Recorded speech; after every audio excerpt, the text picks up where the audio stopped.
You think you know Cinderella, right? The glass slipper, the fairy godmother, the whole happily ever after thing. Well, I'm here to tell you that's a lie.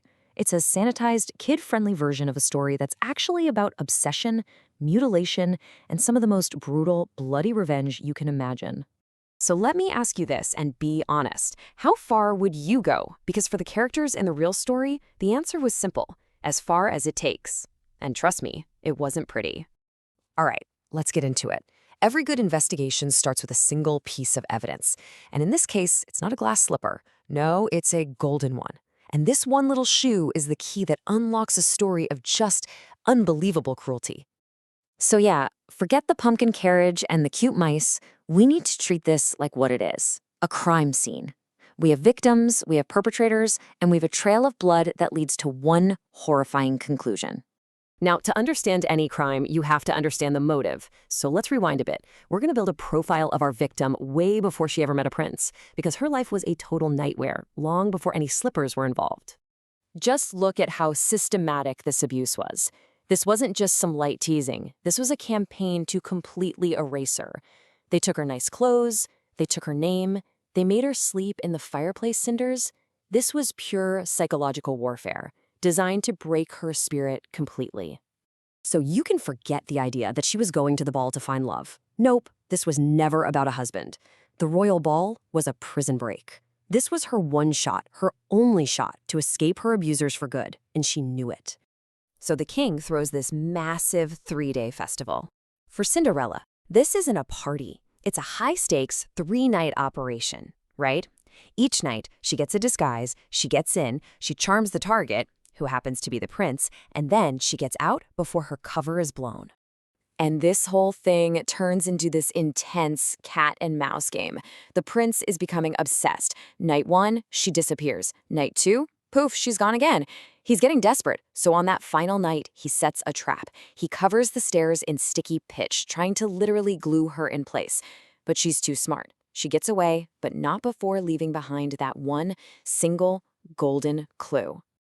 And this is where the story pivots from a romance to a full-on manhunt. That slipper becomes everything. The prince makes this grand declaration. He will marry whoever the shoe fits. He has absolutely no idea that he just kicked off the bloodiest shoe fitting in history. And this is where it gets really gruesome. The prince shows up at their house, slipper in hand, and the stepmother sees her chance. She isn't just willing to do anything to get one of her daughters that crown. She's willing to make them bleed for it. Just listen to those words. The cold, calculating evil. This is not a cartoon villain. This is a monster. She literally hands her own daughter a knife and gives her that chilling order. The message couldn't be clearer. Power is worth any price, even pieces of your own body. Okay, let's break this down, because it is absolutely insane. The first sister, she takes the knife and hacks off her big toe. She bites back the pain, shoves her bloody foot into the shoe, and limps out to the prince. Then, when she gets exposed, it's the second sister's turn. Her foot's too long, so she slices a chunk off her own heel. I mean, this is straight out of a horror movie. We're talking Saw-level body horror, all to fit some twisted standard of beauty and win a prize. And the craziest part, the prince is fooled. Twice. He literally rides off with the first sister, her foot bleeding everywhere, and he's totally clueless. Then he brings her back and rides off with the second one.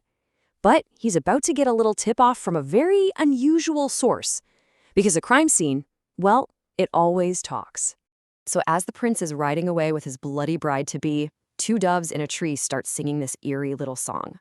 It's like a supernatural alarm system, a warning, telling him, "Hey, idiot, look closer." And that's when he finally looks down, and he sees it. The white stocking is soaked crimson. Blood is literally pouring out of the golden slipper.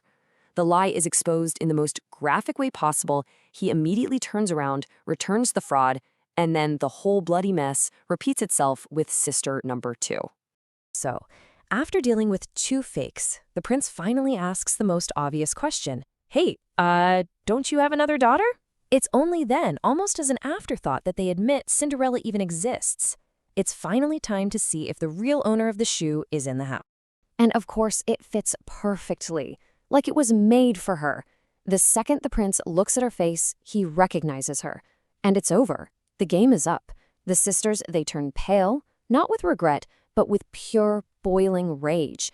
They've been caught, and their ticket to the throne is gone forever.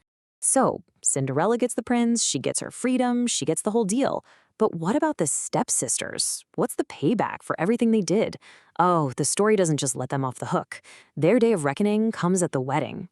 Now, unbelievably, the sisters actually show up to the wedding. They're planning to just smile, pretend nothing happened, and maybe get on the new princess's good side. This was a very, very big mistake.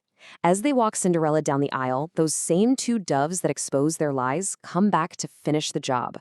And this is the end of the line for them. The doves fly down and just peck out their eyes. They peck one eye from each sister on the way into the church and the other eye from each on the way out. They are left completely blind to live as beggars for the rest of their wicked lives. That is the original happily ever after. Now, it's really easy to hear this and be shocked by the violence. But then you kind of have to look around. You look at our world of extreme plastic surgery, of social media filters that warp reality, of this crippling pressure to be perfect.